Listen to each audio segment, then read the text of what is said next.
వెంకటాపురం అనే గ్రామంలో రామమూర్తి అనే నాయకుడు ఉండేవాడు.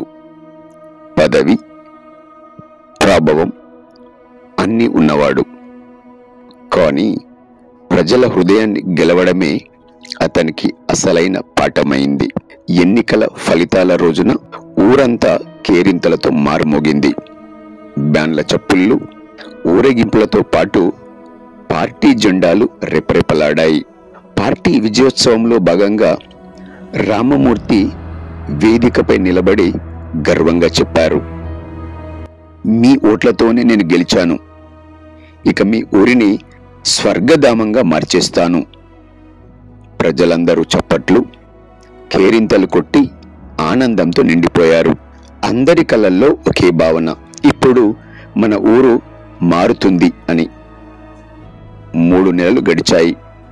కానీ మారింది ఏమీ లేదు. అదే బురద రోడ్లు, బావులు ఇంకా ఎండిపోయి ఉన్నాయి. వెంకటయ్య అనే వృద్ధ రైతు వెళ్ళి అడిగాడు, రామమూర్తి గారు, నీటి సమస్య చాలా ఉంది, ఏమైనా చర్యలు తీసుకోబోతున్నారా అని. అప్పుడు నాయకుడు రామమూర్తి, బడ్జెట్ వస్తే చూస్తాం వెంకటయ్య అని బదులిచ్చాడు. చూస్తాం అనే మాట ఆయన పెదవుల మీద తరచుగా వినిపించేది. కానీ చూడటమే తప్ప చేయడం అనేది ఏదీ జరగలేదు. ఆయన భార్య లత ఒకరోజు మృదువుగా అడిగింది, మీరు ఎన్నికలప్పుడు ఇచ్చిన మాటలు గుర్తున్నాయా అండి అని. రామమూర్తి నవ్వుతూ, లత, రాజకీయాల్లో మాటలు చెప్పడమే నాయకుల పని. అందరూ నాయకులు వారి మాట మీద నిలబడకుండా, పనులు చేయకుండా అలానే ఉంటారు అని అన్నాడు. లత మౌనంగా నవ్వి ఊరుకున్నది. ఇదే సమయంలో గ్రామంలో ఉన్న సతీష్ అనే ఉపాధ్యాయుడు తన విద్యార్థులకు పాఠం చెబుతూ అడిగాడు, పిల్లలు, మంచి నాయకుడు అంటే ఎవరు అని. ఒక విద్యార్థి సమాధానమిస్తూ, ప్రజలకు మాట ఇచ్చి నిలబెట్టుకునేవారు సార్ అని.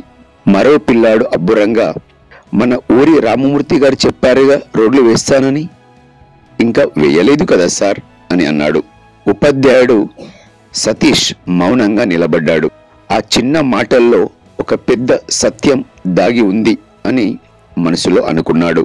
ప్రజలందరూ మౌనాన్ని వీడి నాయకుణ్ణి నిలదీయాలని అనుకుని ఒకరోజు గ్రామ సభలో అందరూ గుమిగూడారు.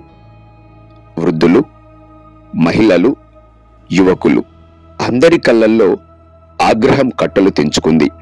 గ్రామస్తుడు వెంకటయ్య అన్నాడు, 3 నెలలైంది, ఒక్క హామీ కూడా నెరవేర్చలేదు అని. మరో గ్రామస్తురాలు సీతమ్మ, మా పిల్లలు స్కూల్కి వెళ్ళే దారిలో జారి పడుతున్నారు అని అన్నది. అప్పుడు ఉపాధ్యాయుడు సతీష్, మన నాయకుడి మనసుకి తలుపు తడదాం, మన బాధ చూపుదాం అని అన్నాడు. అలా ఊరి జనమంతా రేపే రామమూర్తి ఇంటికి వెళ్ళాలి అని కలిసికట్టుగా నిర్ణయం తీసుకున్నారు.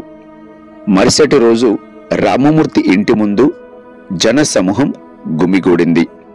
హామీలు ఎక్కడ, నీరు ఎక్కడ, రోడ్లు ఎక్కడ అని ప్రజలు అరిచారు. నాయకుడు రామమూర్తి కోపంతో, ఇంత తొందర ఎందుకు, ఈ మధ్య గెలిచాను కదా అని అన్నాడు. ఉపాధ్యాయుడు సతీష్ ముందుకు వచ్చి నిశ్శబ్దంగా అన్నాడు, తొందర కాదు రామమూర్తి గారు, ఇది ఆశ. మీరు ఇచ్చిన మాటల్లో మేము ఇంకా నమ్మకం ఉంచుకున్నాం అని. బురద రోడ్డుపై జారిపడి గాయపడిన ఓ పిల్లాడిని చూపిస్తూ, ఈ గాయం రోడ్డు లేక పడిపోయినది రామమూర్తి గారు, సదరు ఫైళ్లపై మీ సంతకం లేకపోవడం వల్లే ఈ గాయం అని సతీష్ అన్నాడు. ఆ మాట విన్న వెంటనే రామమూర్తి కళ్ళు తడిశాయి.